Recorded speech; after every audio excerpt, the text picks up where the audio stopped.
The town of Valle Verde rested quietly between low mountains and a wide lake that reflected the sky like a sheet of glass.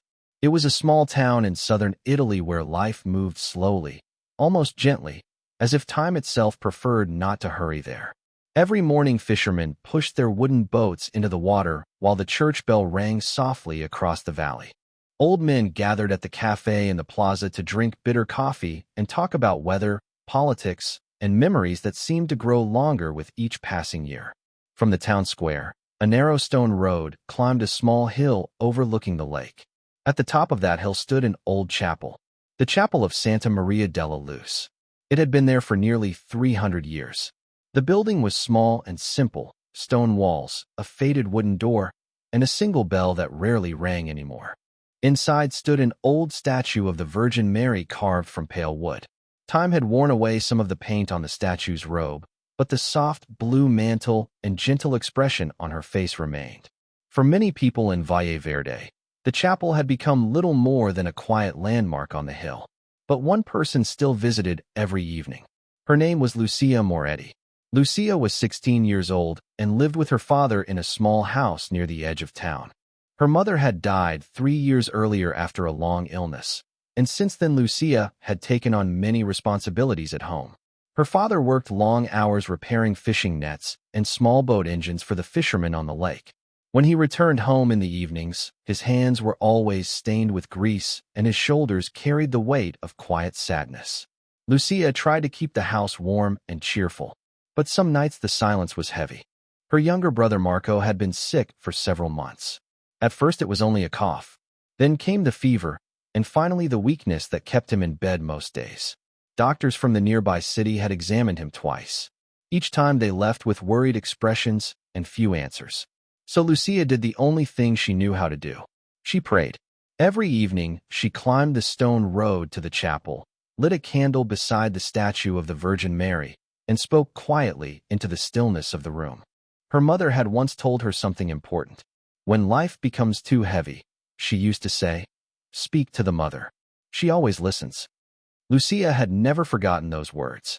One evening in late September, the sky above the lake turned deep gold as the sun began to sink behind the mountains. The air was warm and calm, and the water below reflected the fading light like liquid fire. Lucia pushed open the wooden door of the chapel. The hinges creaked softly. Inside, the small room smelled faintly of candle wax and old stone. Only 2 candles were burning near the altar. Lucia walked slowly toward the statue and lit her own candle. The small flame flickered gently. She knelt. "Please help Marco," she whispered. Her voice trembled slightly. "He tries to be brave, but he's only 10. I don't want him to suffer anymore." The chapel remained silent. Outside, the wind moved softly through the olive trees. Lucia closed her eyes. "I don't know if anyone is listening," she continued quietly. "But if you are, please." For several moments nothing happened. Then something changed. The air in the chapel suddenly felt warmer. The candle flames trembled. Lucia opened her eyes slowly. A soft glow was forming beside the statue. At first, she thought the last rays of sunlight were shining through the small window behind the altar. But the light was too steady, too bright, and it was growing stronger. Lucia's heart began to pound. The glow widened gently until the entire corner of the chapel seemed filled with pale, silver light. Then she saw something that made her breath catch. The statue was no longer alone. A woman stood beside it. She wore a long white robe that shimmered softly in the light.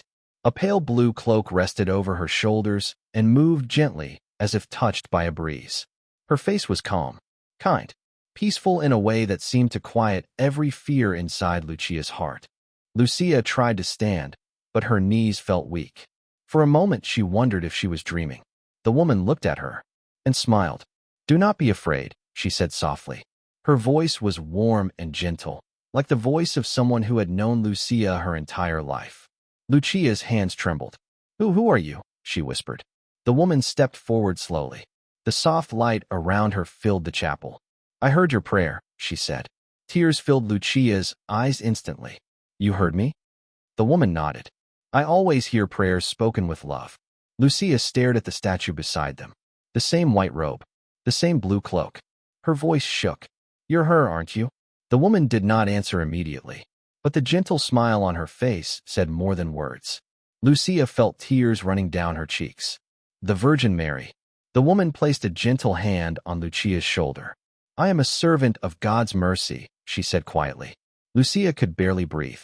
Why did you come here? Mary looked around the small chapel. Because this town has forgotten something important. Lucia frowned. What? Mary's eyes were filled with quiet compassion. Hope. Outside, the last light of sunset faded over the lake. And in the small chapel on the hill, Lucia realized that her life, and the life of the entire town, was about to change forever. Lucia remained kneeling on the cold stone floor, her eyes fixed on the woman standing beside the statue. The glow around her was gentle, almost like moonlight reflecting on water. It did not hurt the eyes. Instead, it seemed to calm everything it touched. The small chapel felt larger somehow. Quieter. Safer. Lucia swallowed nervously. Why did you come here? She asked softly. The woman looked toward the narrow window of the chapel where the last golden light of sunset still lingered. I come where I am called, she said. Lucia wiped the tears from her face. But so many people pray, she said. Why here? The woman turned toward her again. Because hope is fading in this place, she answered. Lucia lowered her eyes. That's true. For a moment the woman was silent. Then she stepped closer. The warmth in the room deepened. You prayed not only for yourself, she said gently. Lucia looked up again. You prayed for your brother. Lucia nodded. Marco is very sick. The woman's expression softened. Children often carry suffering quietly, she said. Lucia felt a small knot of fear tightening in her chest. Will he be all right? The woman did not answer immediately. Instead, she placed a hand lightly on Lucia's shoulder. Fear grows when people believe they are alone, she said. Lucia frowned slightly. That doesn't answer my question. A faint smile touched the woman's face. Some answers come with time, she replied. Lucia felt frustration rising. But I don't want time, she said quietly. I want him to be healthy. The woman looked toward the door of the chapel. Your town once prayed together, she said. Lucia remembered the stories her grandmother used to tell, how the chapel had once been filled with villagers every Sunday evening. Now only a few elderly people came regularly. People stopped believing, Lucia said. The woman shook her head gently. No, she replied. They stopped remembering. Lucia did not fully understand. What should I do? She asked. The woman's eyes were calm and steady. Tell them what you saw tonight. Lucia's heart jumped. They won't believe me. They do not need to believe, the woman said softly. They only need to remember hope. Lucia stared at the floor. I'm afraid they'll laugh. The woman's voice became almost a whisper. Courage is not the absence of fear. Lucia felt the warmth of those words settle inside her. Just then the light around the woman began to dim slightly. Lucia's heart raced. Wait, she said quickly. Will I see you again? The woman looked toward the statue beside them. You will not be alone. The glow faded. Within seconds the chapel returned to its quiet candlelight. The statue stood alone again. Lucia sat motionless for several moments, trying to understand what had just happened. Finally she stood. Her candle was still burning beside the statue. Everything looked ordinary. Yet nothing felt ordinary anymore. She hurried down the stone path toward the town. The night air was cool now, and lights were glowing in the windows of houses near the lake. When Lucia entered her home, she immediately noticed something strange. Her father was standing beside Marco's bed. Marco was sitting upright, for the first time in weeks. Lucia, her father said quietly. Something happened tonight. She rushed to the bed. What do you mean? Marco smiled weakly. There was a lady here, he said. Lucia's breath caught. A lady? He nodded. She wore white and blue. Lucia felt a chill run down her spine. What did she say? Marco thought for a moment. She told me not to be afraid. Her father rubbed his forehead. I thought he was dreaming, he said. But the fever disappeared. Lucia sat beside her brother and held his hand. What else did she say? She asked softly. Marco looked toward the window. That the town would see the light. The next morning, something even stranger happened. Just before sunrise, a fisherman named Paolo Bianchi was rowing his small boat across the lake when he noticed a glow above the hill where the chapel stood. At first he thought it was lightning, but the sky was perfectly clear. The light hovered above the chapel bell tower like a pale star. Paolo stopped rowing. He stared. A second fisherman on the far side of the lake saw it too. The light remained for nearly a full minute before fading slowly into the morning sky. By the time the sun rose over Valle Verde, half the town was talking about the mysterious light above the chapel. Some believed it was a reflection from the lake. Others said it was nothing but a strange cloud. But that evening something happened that no one could explain. When Lucia returned to the chapel, the wooden doors were already open, and people were inside. Word had spread, and the people of Valle Verde were about to witness something they would never forget.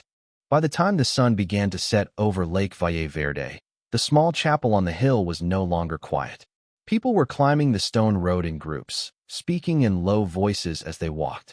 Some came because they were curious. Others came because they had heard about the strange light above the bell tower that morning. A few came simply because they hoped, perhaps for the first time in a long while, that something beyond explanation might still exist. Inside the chapel, the air was filled with the soft glow of candlelight. Wooden pews creaked as villagers slowly filled the room. Women clutched rosaries between their fingers. Men removed their hats and stood silently near the back walls. Father Lorenzo, the elderly priest of Valle Verde, stood near the altar watching the crowd grow larger than he had seen in years. Near the side altar, Lucia knelt once again beside the statue of the Virgin Mary. Her heart was beating quickly. She had not told anyone about the woman she saw the night before. But somehow the story of the mysterious light had brought the entire town here. Near the doorway stood Matteo Ricci, the owner of the town cafe. Matteo was known as a practical man who trusted only what he could see and measure. "This is nonsense," he muttered quietly to a fisherman beside him. "People see a strange light, and suddenly it's a miracle." The fisherman shrugged. "Then why did you come?" Matteo didn't answer. The last sunlight slipped through the chapel windows and stretched across the stone floor. Then the candles flickered. At first no one noticed. A child coughed softly near the back pews. But then the air inside the chapel changed. The same warmth Lucia had felt the night before returned. She lifted her head slowly. A soft glow began to appear beside the statue. The whispering voices faded. One by one, villagers turned toward the altar. The light grew brighter, soft, golden. And within that light, a figure appeared. Gasps filled the chapel. A woman stood beside the statue. She wore a white robe that shimmered gently in the candlelight. A pale blue cloak rested over her shoulders and moved softly, as though touched by a breeze no one else could feel. Her face was calm, peaceful, and filled with a kindness that made several people begin to cry. Lucia lowered her head slightly. She recognized that presence immediately. But the rest of the villagers stood frozen in disbelief. Matteo Ricci stared with wide eyes. "That's impossible," he whispered. No one moved. The woman looked slowly across the room. Her eyes passed gently over every face. Then she spoke. Her voice was soft, yet every person in the chapel heard her clearly. "Do not be afraid." The words settled over the crowd like a wave of calm. An elderly man slowly crossed himself. A young mother near the front began to cry while holding her baby. Father Lorenzo slowly sank to one knee. The woman stepped forward. "I have come because this town has forgotten something precious," she said gently. Her gaze moved across the villagers. "You have forgotten that love grows stronger when it is shared." Matteo shook his head slowly. "This can't be real," he muttered. But his voice was no longer confident. The woman's eyes moved toward the back pews. They stopped on an elderly woman seated beside her daughter. Her name was Elena Rossi. For more than 10 years, Elena had suffered from severe pain in her legs. Walking had become almost impossible. Now she stared at the glowing figure with tears running down her face. "Why are you looking at me?" Elena whispered. The woman walked slowly toward her. The entire chapel watched in silence. She knelt beside Elena. "You have carried pain for a long time," she said softly. Elena nodded. "Yes." The woman gently placed her hand over Elena's hands. "Your faith has not been forgotten." For several seconds nothing happened. The chapel remained silent except for the faint crackle of candle flames. Then Elena suddenly gasped. Her daughter grabbed her arm. Slowly, Elena stood. At first she looked confused. She took one small step forward. Then another. I can stand," she whispered. The chapel filled with cries and prayers. Elena took another step. Then another. The pain that had followed her for years was gone. "It's gone," she said, trembling. "The pain is gone." The woman in white slowly stood again. but the light around her was already beginning to fade. Lucia looked up quickly. "Wait," she said softly. The woman turned toward her. "Remember what I told you," she said gently. "Hope must be shared." The glow faded. Within seconds, the chapel returned to candlelight. The woman was gone. For a moment, the entire room remained silent. Then voices filled the chapel. People prayed. Others cried openly. Father Lorenzo covered his face with his hands. Matteo Ricci slowly fell to his knees. But outside the chapel, something else had already begun. Someone in the nearby city had heard about the strange light above the hill. And by morning, a journalist would arrive in Valle Verde, determined to discover the truth behind the miracle. By sunrise the next morning, Valle Verde was no longer the quiet town it had been only days earlier. Word about the strange events at the chapel had traveled quickly beyond the lake and the surrounding hills. Cars began arriving along the narrow road leading into town. Some carried visitors from nearby villages. Others came from the larger city nearly an hour away. People stepped out with curious faces. Some brought cameras. Some carried rosaries. Others came with notebooks and questions. Among them was a journalist named Marco Conti. Marco worked for a newspaper in Florence and had spent many years investigating stories about unusual events, strange lights, unexplained healings, and supposed miracles. Most of the time, he eventually discovered a reasonable explanation. Misunderstandings, rumors, sometimes even people who wanted attention. As he stepped out of his car at the bottom of the hill leading to the chapel, he expected this story to be no different. Marco grabbed his camera and notebook and began walking up the stone road. A crowd had already gathered near the chapel doors. Villagers stood in small groups, speaking excitedly. Some prayed quietly. Others simply waited. Marco approached a group near the courtyard. "I'm a reporter," he said politely. "I heard something unusual happened here last night." Several villagers nodded. "A woman appeared," one man said. "Inside the chapel," another added. Marco wrote quickly in his notebook. "And you believe it was the Virgin Mary?" The man shrugged. "What else could it be?" Marco raised an eyebrow. He had heard that answer many times before. Then someone pointed toward the chapel steps. "That's Elena Rossi," a woman whispered. Marco turned. Elena was standing near the entrance speaking with several villagers. Marco walked toward her. "I'm told something remarkable happened to you last night," he said. Elena looked at him calmly. "It did," she replied. "You couldn't walk before?" "For many years," she said. Marco glanced at her legs. "And today?" Elena stepped slowly down from the chapel steps. One step, then another. Her movements were steady, confident. "No pain," she said quietly. Marco stared at her for a moment. He had interviewed many people who believed they had experienced miracles. But Elena did not look confused. She looked certain. Still, Marco remained skeptical. "Sometimes strong emotions can make people feel temporarily better," he said carefully. Elena smiled gently. "You may believe whatever you wish," she replied.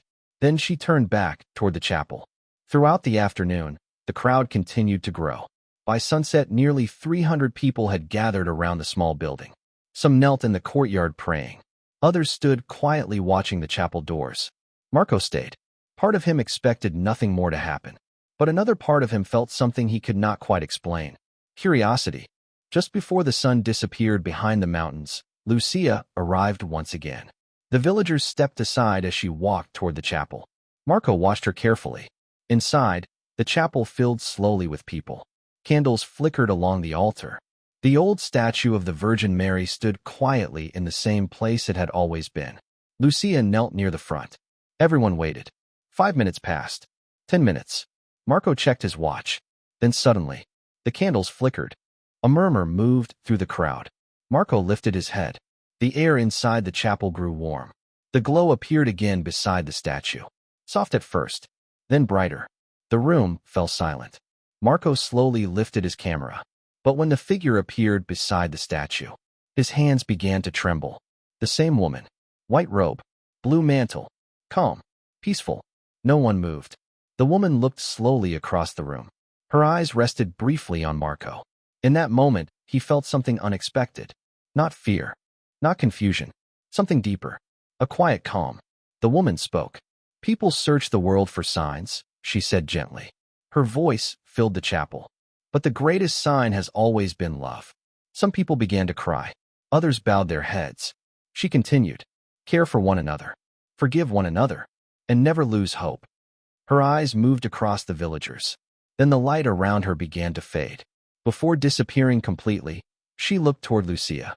"Thank you for listening," she said softly. And then she was gone. The chapel returned to silence. Marco lowered his camera slowly. For the first time in his career, he had no explanation. He stepped outside into the cool evening air. The sun was setting behind the lake. People spoke quietly about what they had seen. Some prayed. Others cried. Marco stood alone beside the courtyard wall, staring back at the chapel. He knew the story would soon travel far beyond Valle Verde. Across the country. Perhaps across the world.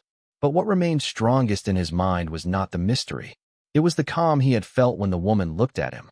A calm he had not felt since he was a child. As the chapel bell rang softly across the valley that evening, the people of Valle Verde understood something they had almost forgotten. Miracles are not always meant to prove something. Sometimes they exist for only one reason: to remind people that hope still lives. And in the small chapel above the lake, hope had returned.